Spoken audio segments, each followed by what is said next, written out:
All right, so what's up, guys? Welcome back to Late Night Shots Podcast, episode 42. Today, we're going to be going over some of the upcoming events that are going on, such as the Wrestling Underground event that will be taking place this Wednesday. Kel Sanderson on Penn State Wrestling page came out with a post that said we might have a Nittany Lion Wrestling Club versus Wolfpack RTC, which you already know. There's one matchup there that we all want to see. We've seen Gwiz versus Gable. We've seen Gwiz versus Paris. We've seen Gwiz versus Don Bradley. Gwiz versus Nelson. He's wrestled everybody, but the one guy he hasn't wrestled is Greg Kirkfleet. We're going to see that, and this is going to be the match that tells if Greg Kirkfleet can really compete at that level or he's just all hype right now. And we're also going to be going over some matches from the Pit RTC, whatever that's called, the event club thing that's going on. We're going to be having Luke Pletcher versus Dave Habit, which is going to be, I think, the feature match right now.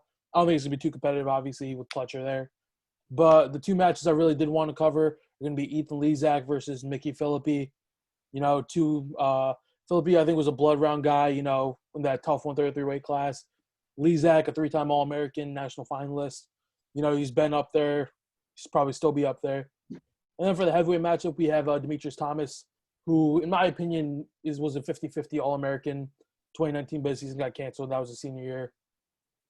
Wood was an All-American in 2019. He lost to Gable Stevenson in the third, fourth match.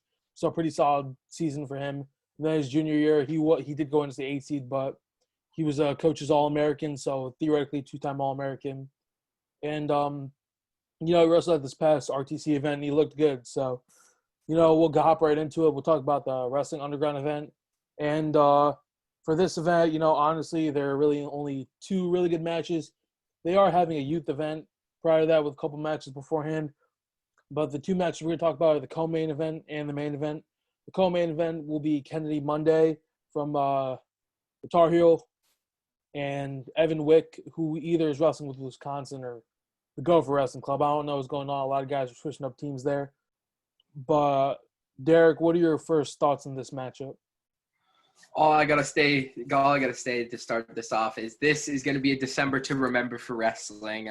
As you can see, we possibly will have a return of the NCAA season coming up, which is obviously going to be exciting. But I mean, these events are really giving all the fans and all the the lovers of wrestling some good quality content to watch. So this match right here, I think it's going to be a good match, but I do not see Kennedy Monday's level of wrestling really matching up with Evan Wick. I mean, he looked really impressive at the RTC Cup. He just looked probably some of the best shape of his life, wrestled some of the the better matches of his career. And I think, this is going to be an easy win for Evan Wick. I just think, Monday's not quite there yet. I think he's pretty young, right, still? Yep. Yeah, he's a pretty young kid. I think, obviously he's going to get better, especially, North Carolina hasn't really had that many good guys recently, but I'm sure, he's obviously going to improve over his collegiate career. So I'm just going to start it off with an Evan Wick win. I don't think I see a tech fall here.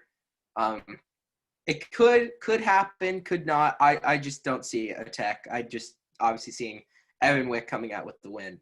Yeah, I essentially kind of see the same thing, but Evan Wick did have a 11-5 win over Kyle Lewis.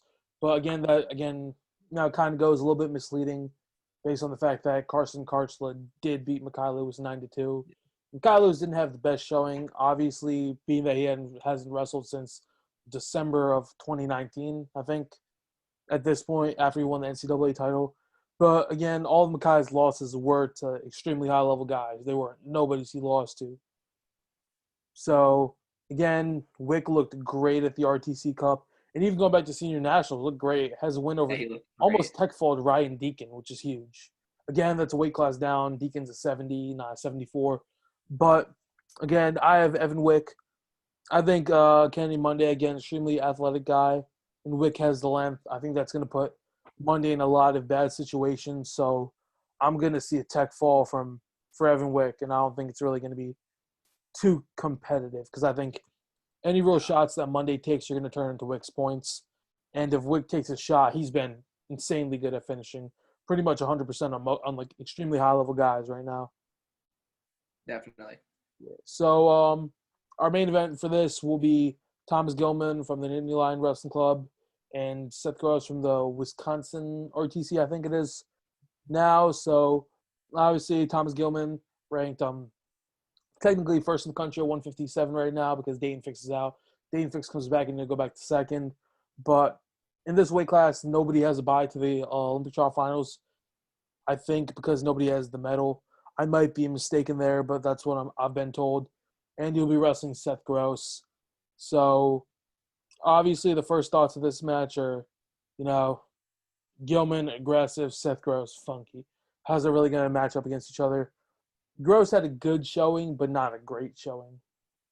Kind of got once Deshaun Garrett got over that cut, he looked good.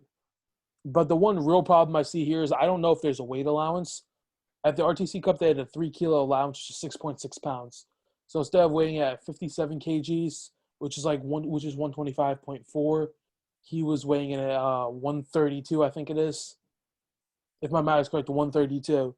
But here, if he's weighing at 57, obviously I'm going to have to give advantage to Gilman. And how good Gilman looked the past while. I could see a tech fall from Thomas Gilman after Seth Gross's performance at the RTC Cup against Deshaun Garrett. So what are your thoughts on this, honestly? Yeah, this is definitely going to be a matchup that we have an agreement on here. I see Gilman going out there and doing what Gilman does best and just keep being in his face the entire match, scoring those points. And I agree. I see a tech out of Gilman. I think, like you said, he's been wrestling great at these events.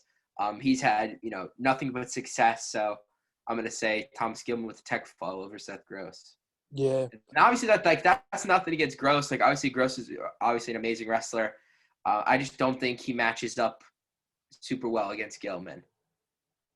I don't think anybody matches up super well against Gilman, but No. yeah, He's one of a kind. yeah. I think the couple guys I've seen have his number are, Ethan Lezak and Darian Cruz. He's came back to whoop both of them. Obviously Lezak's not going to be too much of a factor in freestyle, but in folk style, that was a completely different world if any of you saw that match. Probably one of the most iconic college wrestling matches of all time. Iowa Hawkeye matches of all time. But again, yeah, I don't see this match being too competitive with the wrestling style. There's always a chance that Gross could just throw him. Yeah. I do think Gross is going to score a bit of points. I think it's going to be a high scoring tech full. But again, with this cut, I don't know how Gross will perform, so I'm still going to leave it as a tech fall for Gilman. But I think Gilman pretty much has the win in lock unless he gets caught and pinned. Which, you I saw agree, happen a bunch of times, especially with Gabe Yeah. at that 195 bracket. So those are the only two matches I think we're really going to talk about with the Wrestling Underground. That will be going on this Wednesday, so you guys stay tuned. It's going to be on Rokfin, I'm pretty sure. It's going to be a fun event. They're going to have a youth wrestling thing at 6:30 p.m. I think there's 3 or 4 matches, and then they're going to be getting through a whole list of matches. I don't know who really is on. I know Drew Hildebrandt's on it. He's really the only one name I remember. But, now for the next thing, which is going to be the Pit RTC, their thing, bottom. But Yep. they're obviously the main event. I'm going to talk about this first because the other 2 matches are the ones I really want to go into depth about. But this one's going to be Luke Pletcher versus Dave Habit. Again, Pletcher's, I think the last time we saw him wrestle was against Darian Caldwell, actually. Mm-hmm. You can't really judge anything off that match because, Caldwell's still a raw athlete, but again, he hasn't wrestled since 2013 or something like that. I think his national final was 2011. So, again, there's nothing to really go off of. But if Pletcher has kept in shape, can keep up that pace, I don't think a tech fall is going to be any problem for him, No. especially in I this 100% match. agree. Yeah, I 100% agree here that this is Pletcher's match to win. I obviously think, by tech. Yeah, like you said, if he kept in shape and, has been wrestling and, has been in the scene and still sticking around with everything, I think it's going to be an easy tech. But if he hasn't, I think it's going to come a little bit harder. But I do agree it's going to be a tech fall. Yep. Next match, Ethan Lezak versus Mickey Philippi. Lezak is the most accomplished wrestler wrestling at this event. National finalist and 3-time or 2-time All-American. 3-time All-American, I'm pretty sure. But he's going to be wrestling Mickey Philippi. Bob Phillippe, I think he's most well known for his win over Dayton Fix that one year, 5-4 with the whole jumble of 133. And again, in that bracket, Lezak was kind of just cruising along. Had a win over RBY in the 7th, 8th match, 3-2. Really only because he held him down the entire match, which is what he does. But, there could honestly be the possibility Lezak gets one takedown, it could be over. But I haven't really seen much of his parterre offense, and I really don't know what factor that's going to have on this match. So I'm going to say the advantage has to go to Phillippe, but I'm a huge Ethan Lezak fan. So completely unbiased, I'm going to take Ethan Lezak, but by maybe 1 to 2 points, depending on what weight class the wrestled at. Lezak's a guy who's known to gas out, so it could go 50-50. I think if it goes to the second period and Lezak doesn't have at least a 3 to 4 point lead, I think then it moves into Phillippe's favor. Yeah, I agree with that. Phillippe is a guy that gasses out, and like you said, his match with RBY, he kind of held them down, kind of held onto that lead. I'm gonna disagree but agree with you here. I'm gonna give this win to Lezak just because I think he's just a sheer wrestler. Like you said, most accomplished guy at this event. I think he's gonna really show that to all the people watching that he's still got it. He's still in the scene. And I'm going to say a 4-point win for Ethan Lezak. Yeah, no, I think that's about what I was thinking. There's always the possibility, because I don't know how well Phillippe has been training freestyle, or all these guys for that matter. Obviously this is a weird time, and all the older guys are going to have a big advantage right now, as you've seen. But, yeah, again, I gave this one to Lezak. I don't know by how many. I don't think if he wins by decision, I think it's going to be close and he has to hang on. There's always the factor that he could lose. But if he texts him, it's going to be early in the match. I agree. Yeah. But, yeah, so that's really that for that match. Obviously Ethan Lezak has some huge wins over Austin DeSanto. And is that really a big one? Yeah, I'll call it a big one. I think he did have a win over Nick Piccinini and some big names when he was at 125. Almost tech fall Thomas Gilman. And then Mickey Phillippe, lost to Luke Pletcher in the round of 16. Made it to the Bloods, and I think there he fell to the Mizzou dude. I don't remember what his name was. But, yeah, that's there. It could go either way. I think the advantage has to go to Lezak, though, in this match. But next we're going to move on to the heavyweight matchup, which is going to be Demetrius Thomas versus Jordan Wood. This is a rematch. Demetrius Thomas did win that 10-6 when he caught fire, dude. He won this 10-6, but Jordan Wood's been looking good. And Demetrius Thomas, like the best way to say he had a pretty shitty showing in SU Nationals. Losing, didn't even seem like the same offensive guy he has been.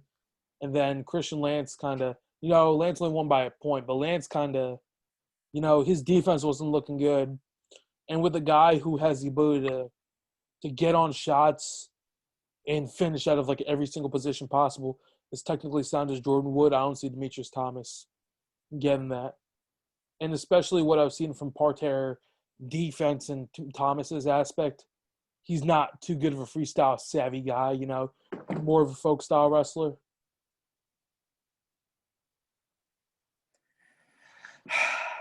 I hate to do this because I have somehow convinced you to put Demetrius Thomas when we did the mock NCAA bracket. I convinced you to put Demetrius Thomas into the finals. Yep. So I like Demetrius Thomas. I think he's just an absolute brute. But I'm gonna have to agree with you here that Wood has just been looking great. I mean, he's just been looking strong, looking super athletic, and like you said, he gets in on those attacks, and he usually finishes, and his defense has been great. I hate to do it because I'm a huge Demetrius Thomas fan, but I'm going to have to say I'm going to give this win to Jordan Wood just on the sheer factor of how Jordan Wood's been wrestling, how he's been looking, and, he's been wrestling a ton.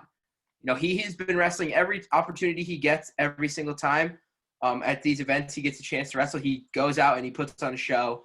So I'm going to give this win to Jordan Wood. Sadly, I'm going to give the win to Jordan Wood.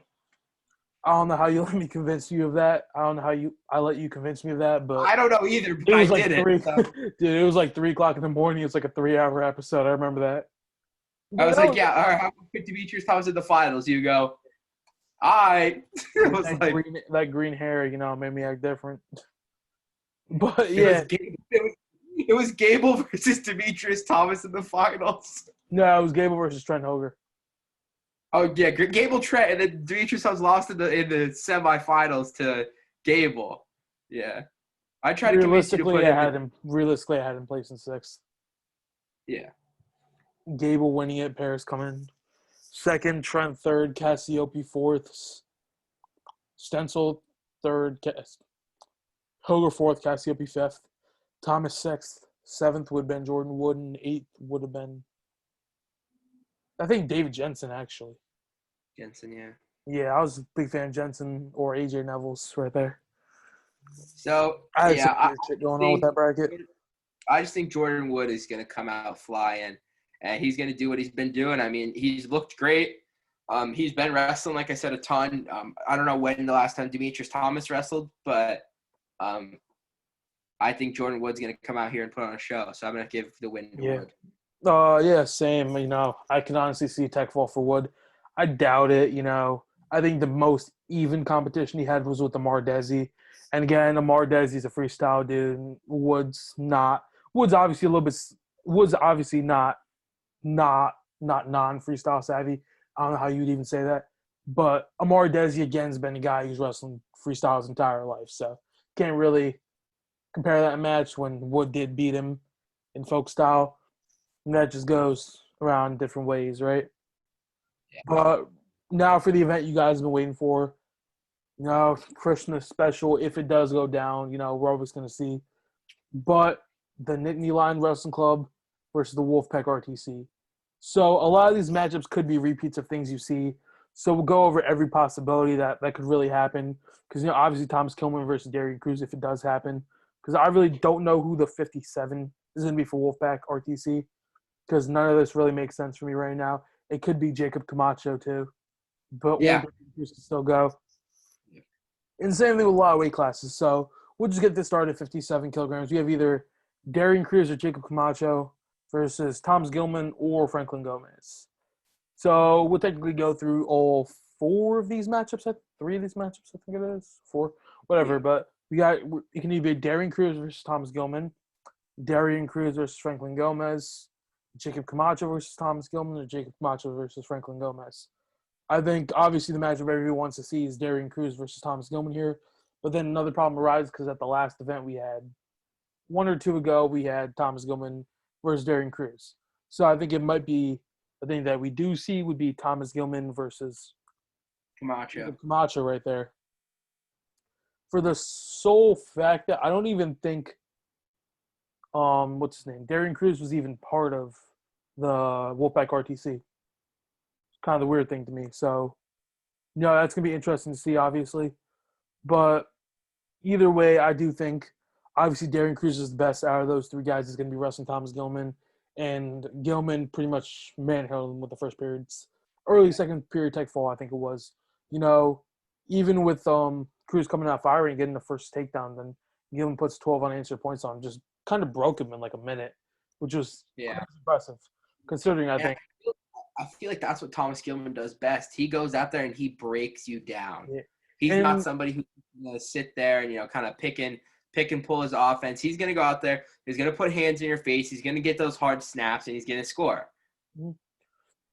Again, that's why I'm such a big fan of Thomas Gilman, Nick Piccinini, Nick Soriano. But if you look at this matchup, it's not like Gilman was just so much better than Darian Cruz. When they wrestled at NCAAs, Darian Cruz is the reason that Thomas Gilman is not a national champ. Mm-hmm. Again, you're always going to look for that match. There's going to be – I don't think Dayton fixed where he even falls in this. He could obviously be Thomas Gilman again.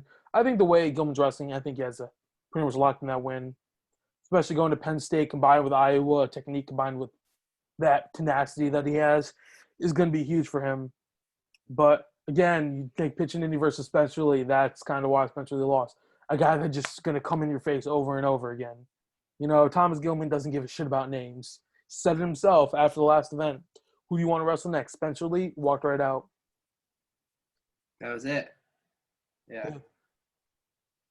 So So I obviously, think, but I honestly, think we don't really have a debate right here. I think it's first period tech fall, either way. yeah, I think But no matter what, yeah, Gilman's getting a win here.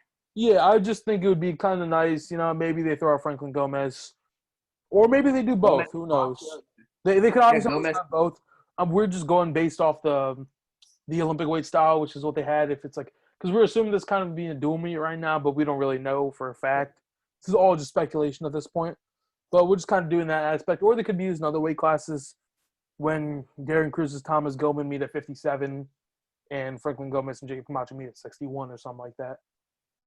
Or they could just have a cash weight for everything. Because, obviously a guy does make weight for one of these events. They're probably still going to let him wrestle. Just Yeah, because it's a whole offseason event, right?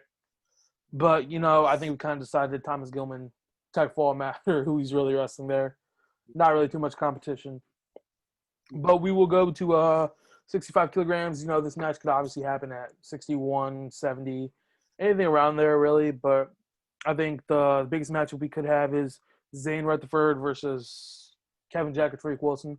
I think those guys are around even. Jack might be just a little bit better, in my opinion. But another thing we don't know is we could have RBY at 65, or we could have Bo Bartlett. Obviously, I think Zane's a guy who's gonna yeah, run through Tariq Wilson or Kevin Jack right there, and Bo's a guy. I don't actually know if Tariq Wilson has another year. If he does, Bo Bartlett going out there could be huge. Because Tariq Wilson is yeah, at 141, so is Bo Bartlett. I'm pretty sure where he's gonna go. So that could be huge right there. I really see Zane, RBY, and Bo beating them both no matter what. Obviously I yeah, think Zane Tech falls both of them. Bo versus Tariq Wilson could be a very interesting match, but again, with the competition in that room and how Bo looked versus Bryce Meredith, I think he gets a solidified dominant win over Tariq Wilson or Kevin Jack, but at least 2 to 3 points, obviously. yeah. I But agree with you here that no matter who they send out at 64, if it's Rutherford, RBY, or Bo Bartlett, I obviously, again, this is another match where I see the Nittany Lion Wrestling Club getting a win, no matter what. Yeah, I obviously, think yeah, Zane I will think be a that's bonus point win. It could be a tech. It could be a bonus point win for Zane. It's going to be either a tech or a pin, if on either of these guys. yeah, And then I think RBY and Bo are kind of going to have point matches where it's just going to be a regular, normal, decision, and that's going to be it. I yeah. don't see. So I see them both wrestling good, but I don't see them getting teched. actually interesting thing. I have RBY pinning Tariq Wilson, Yeah, but yeah, the reason I do say that is the same cradle. If you kind of break it down, I do this a lot more than a lot of people do. A lot of people just take things at face value. The score only tells like 10% of the story. You can be up 8-0, get caught in pin. Taylor Lujan versus Gabe Dean. What was it right there? Taylor Lujan pins Gabe Dean. What are you gonna think happened? Taylor Lujan dominated Gabe Dean and pinned him. What really happened? Gabe Dean got out 8-0, went for a bad gut wrench. Lujan stepped over and caught him and pinned him. That's all that happened. Again, so you know, I think RBY can get that same cradle on Tariq Wilson like he did DeSanto. Because I did see the Chad Red versus Tariq Wilson matchup, and that's what Chad Red locked up to pin him. So I do see RBY being a little bit more athletic. Not too much. Chad Red's still an elite athlete. I think RBY being a little more athletic than that, and if you can get that cradle up, I think it might be a good night right there. yeah. I agree. I think Bo's guy is probably just gonna, heavy hands, get right there and I haven't watched Bo wrestle a lot, but he's aggressive on his feet. He was very, very, very dominant in high school. Very, very dominant. So, Yeah, I was watching a bit at Sam 14 in the first round of national preps. Oh, like, dude, that's just embarrassing. That would suck. All you had to do was take one step backwards. But, again, I really do think it's a lock anywhere. But I could see Tariq Wilson or Kevin Jack beating Bo Bartlett. That's the only real one. yeah. But otherwise, I think it's honestly going to be a lock for the NLWC. So we will move on to 74, where you can take it over there because I think Yeah, this so is a match you really wanted to talk about. yeah, 74. We have Joe Lee versus Hayden Hidley. Um, I was very, very surprised with Joe Lee's performance the last event. He came out there and he was a dog. We didn't really know much about him coming into it. We talked a little bit about him when we broke down that event and how we weren't really sure how he was going to be. But he went out there and he showed up for that event. But he's going to be wrestling Hayden Hidley, who just came off of an incredible RTC Cup wrestling event. So He I wrestled insane. so I do have a couple things to go over here. Hayden Hidley, I'm pretty sure, did go undefeated except for Logan Yep. Massa at that event. But again, Massa is the best dude at 74, behind Jordan Burroughs, Kyle Dake, Isaiah Martinez. That's it. And I'm honestly going to go out on a limb and say those three guys tech Logan Massa. Mm-hmm. Again, I'm a big fan of Isaiah Martinez. I think since college, he's jumped like 10 levels, teching Jason Nolf, kind of.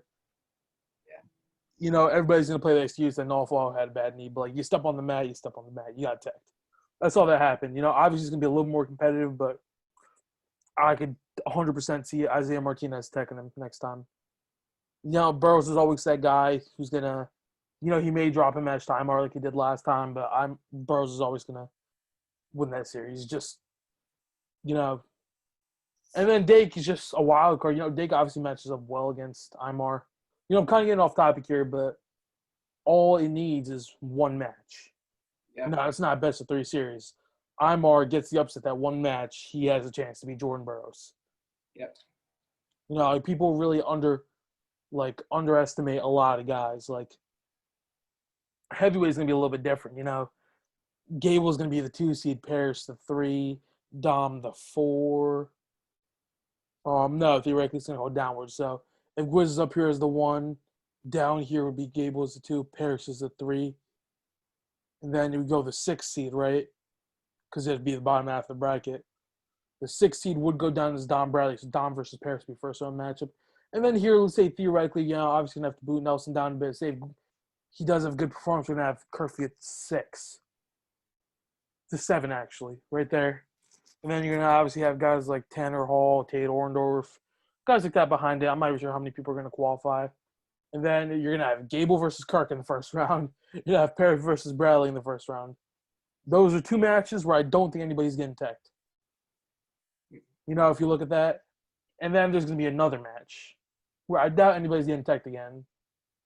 And then Gwiz has just been chilling there. And then you go in after wrestling 2 hard-ass matches. And you have to go be the guy who's beaten them all before.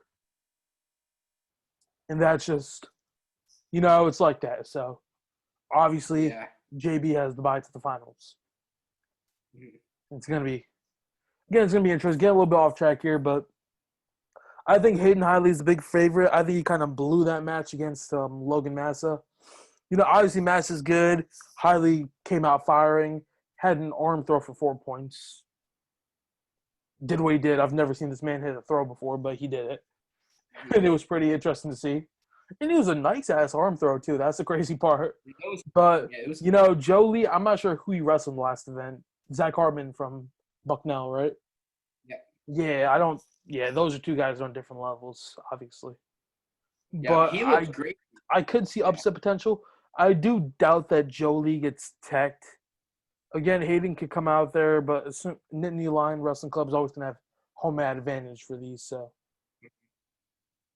and it's a setting that Jolie's wrestled in before and Hayden Hidley hasn't.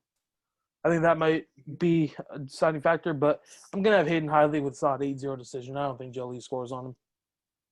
Yeah, I could see it. I'm going to agree with you there. He looked insane at the RTC Cup. Obviously you're going to have a thing where, Jolie, like all these freshmen are going to come out and press, Gable's ranked where? Like, I think Gable's rankings were weird coming out of there because he wrestled one match to be the number 3 kid in the country. But again, guys like Tony Cassiope, I'm be using heavyweight references a lot because I feel like it. But, Tony Cassiope coming at 16, we all knew he wasn't the 16th guy in the country. but he kind of had to wrestle his way up the rankings. And once he beat Hilger, he got the number 3 spot in the country, I think it was. So it's just, it kind of just really depends. I could obviously see an upset for Joe Lee because I don't think we've seen him lose yet, have we? Yeah, and that's huge right there. Yeah. Yeah. So, Next you can talk about you can introduce the next match too. You can introduce both the brothers. coming in at 86 kg, we have Leave Bo out of this, I think, for this one. And I'll kind of bring yeah, that in yeah. later. 86 kg. We could have had Bo Nickel make a match, but I don't think we're gonna see Bo wrestle here. So we're gonna stick with this as the matchup. 86 kgs. We're gonna see Carter Storocci wrestling Trent Hidley. Again, I think Carter Storocci wrestled really well. Again, who did he wrestle last time? Chance Marsteller. Yeah, Chance And Marsteller. Marsteller, again, is the guy that I would take over Hayden Hidley. I would have taken over Hayden Hidley any day. But if we were also going based on that, I would have taken Miles Amin over Hayden Hidley. And that didn't turn out 2-0. So. Yeah, so I think this is also going to be a really good matchup here. 86. Storocci looked good against I keep forgetting his name. He looked good at the last minute. Yeah, he looked really good. Wrestled well, got a win. It was a close match. Trent, on the other hand, he wrestled RTC, right? Yeah, but again, you guys do have to realize that Carter Storocci is the option I think they're going to go with for the sole reason, obviously you want to have a little bit of entertainment factor there, good close matches, and Storocci's been on fire recently. I've picked against this kid way too many times, and he's proved me wrong way too many times, so I'm not going to make that mistake again. Trent Hidley. I'm going to pick Storocci here as well. Yeah, I'm taking Storocci, but there's always that possibility that they just throw out David Taylor and he texts Hayden Hidley pretty quick. Yeah, that's another thing. They could throw out David Taylor, or Bo could show up. Bo could wrestle. It all depends on who's feeling. Don't think Bo texts Hayden Hidley. I just think I do think he does actually. But again, Bo's been a little bit different because he's not that much better than everybody like he was in college, and his shots just doesn't look as level. But he has a lot more ability to win close matches than people think, so that's kind of helped him a lot. But I think these guys, Alex Derringer, Zahid Valencia, Miles Martin, are gonna have his number soon. I really want to see Gabe Dean versus Bo Nickel rematch, but that'd be crazy. Bo just got married today. You said, right? Yeah, today was not Bo. Yeah, Bo Nickel's wedding was today. They're having a wonderful time. Coach Sanderson's down there having a great time with all the guys. Yeah, you throw David Taylor there. I don't think it's a fun match. Obviously it's fun because who doesn't want to see David Taylor wrestle, right? Yeah, I don't think it's going to be a good day for Hidley if David Taylor steps out on the mat. Yeah. So what I could see them doing actually, which I didn't bring up before, is moving Carter Storocci down to like a catch weight of like 79 or 76, 75, and he wrestles Tommy Gann. Yeah. And then they put in either David Taylor. I'm assuming Bo Nickel's not going to wrestle in this because I don't even think he really gives a shit, to be honest. He wrestled Ringer, just beat him 1-0, just kind of looked complacent in that match. I think they might throw out David Taylor against Trent Hidley right here. Yeah. But, it's just going to be kind of interesting. Or they could throw Michael Beard out there. Yeah. I feel like that's a big cut.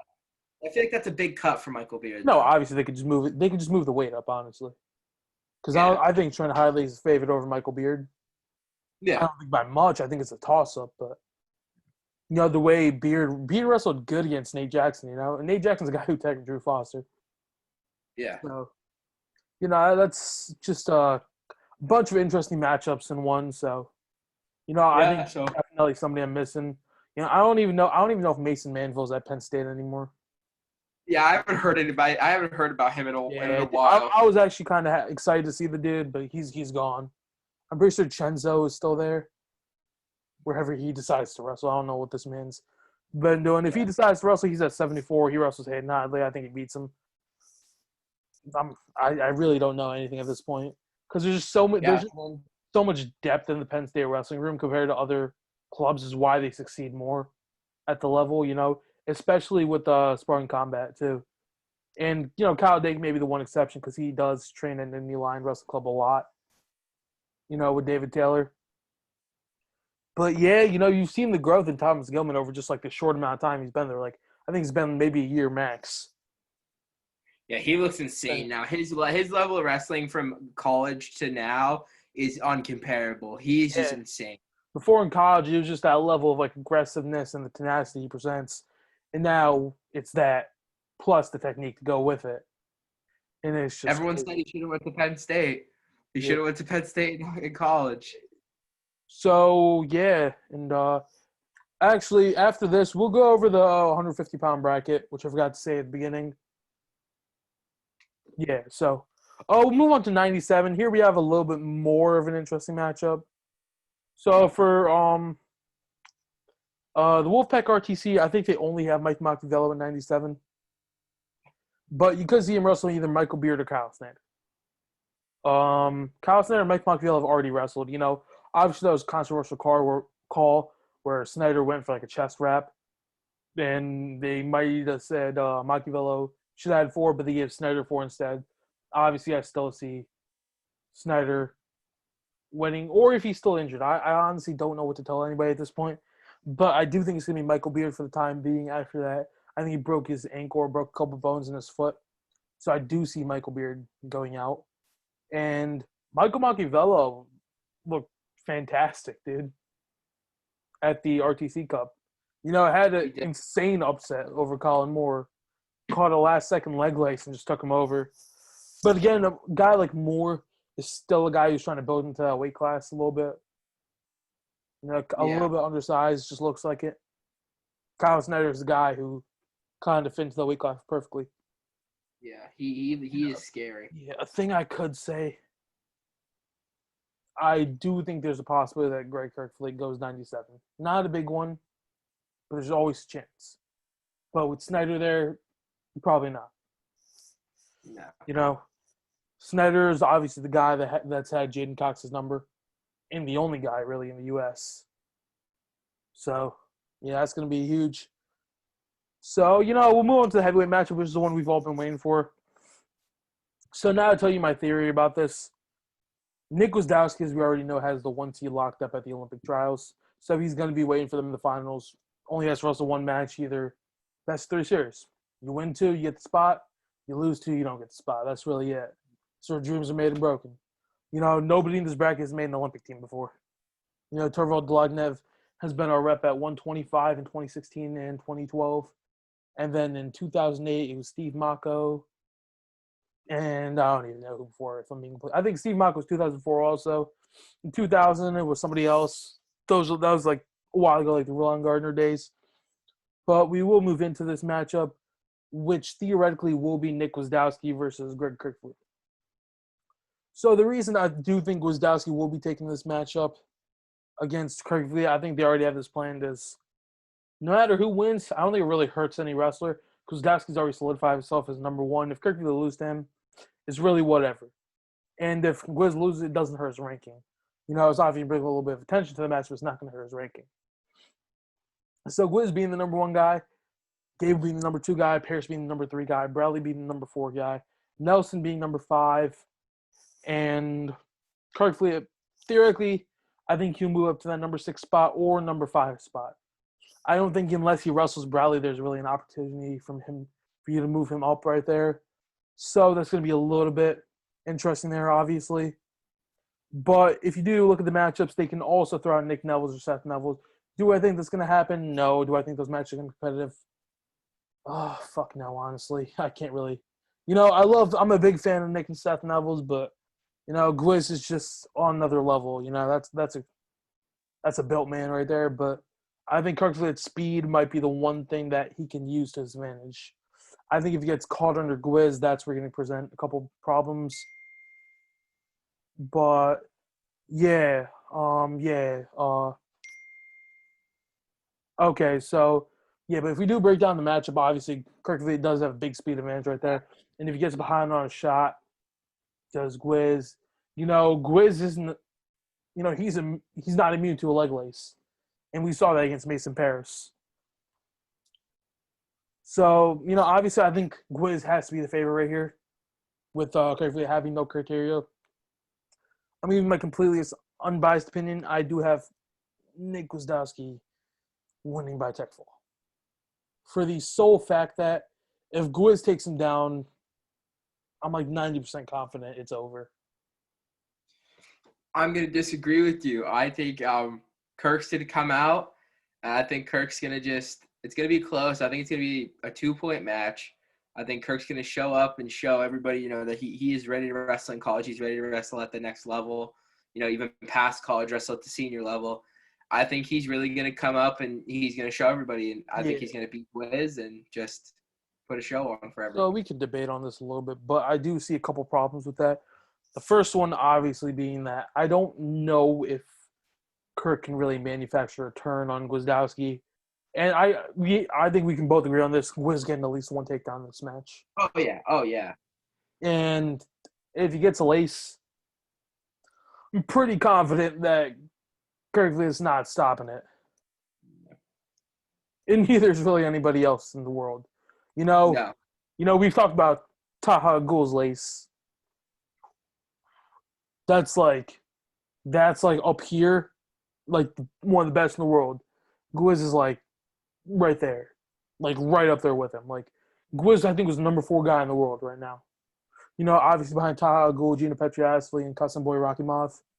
I feel bad, I'm just saying like international names like nothing right now. People are looking at me like, what the hell are you talking about? Yeah, I had no clue what you just said. I knew Taha Ghul, and that was it. Taha Ghul from Turkey, Gino Petriashvili from Georgia, who beat Taha Ghul at the 2019 World Team Trials, and the world bronze medalist in Croissant Boy Rocky Moth, the guy who pinned Gable Stevenson in the World Finals in 2018 from Uzbekistan. Dude got busted for roids that year, but honestly, you start to realize more when you progress up the levels of being an athlete. As going to college, you see a lot of guys from different teams everywhere. A lot of people are on something. It just really comes down to who gets caught. There was the whole thing about Zahid Valencia with the white powder, but I guarantee you there were more people doing that. Oh, happened to get unlucky and get caught. That everybody that was there was doing it, and he was the only one that got caught doing it. You're a 2-time national champ. You got to be careful about that stuff. Yeah, but, of course, yeah. You can't just come at him like, yeah, be careful. Like, obviously I could go over how to pass a test, but that's disgusting. And we're not going to talk about that. So, yeah, no, I do think Gwiz is the favorite. I think it could be a tech fall for Gwiz. But if it's not, I think Gwiz wins by 1 to 2 points. If he doesn't catch a lace. There's obviously a hard way to make a prediction. There's Greg Kerfoot upset obviously possible here. So, yeah. I'm really kind of torn on this match. I'm a big Gwiz fan, but I also like Kirkfield a lot. Yeah. I just don't see a way Kirkfield can really do this. I don't know how his speed matches up. If his speed matches up good, I could obviously see Kirkfield dominating this match.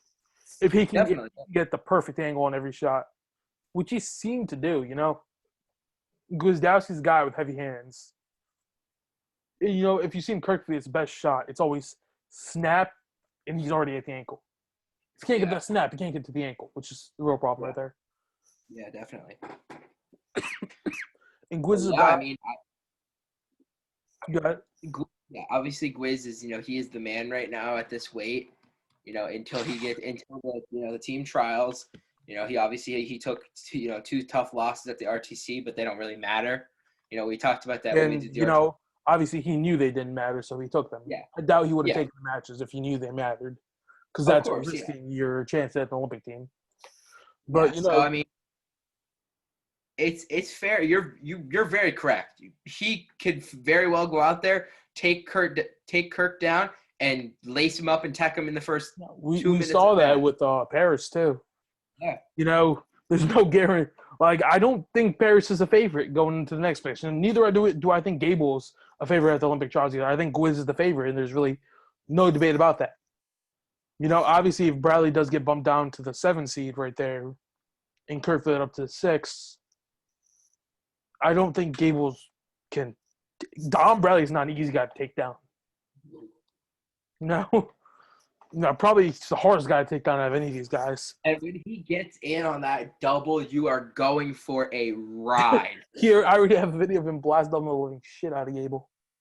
You know, Gwizdowski is kind of the only guy that's had Dom's number over the years, and Dom used to come out there almost teching him, but Gable only really managed to put 2 takedowns on him. Mm-hmm. Yeah, so this is gonna be a great match to watch. I think it's definitely it's very fair to say that we could see Gwiz win. Very fair to say that there's a possibility Kirk comes out and wins. This is gonna be a toss-up match. I'm super excited to see it. This is gonna be one of the more exciting heavyweight matches that we've had, honestly, in a while. Yeah, no, 100%. I'm really excited for this one. You know, if you guys don't have a Rokfin subscription, it's worth it. Like, Definitely. it's honestly just as good as Flow at this point. I know it sucks having to pay for like 2 different services, but at the end of the day, you want to watch the content, you're gonna have to pay for it, or you're gonna have to hop on somebody else's account. There's nothing really much I can tell you to that. But the watch part, social distance, though. Yeah. So actually, we changed a little bit. I think the 150-pound bracket video is gonna, it'd be better. I think we can do a separate video on that.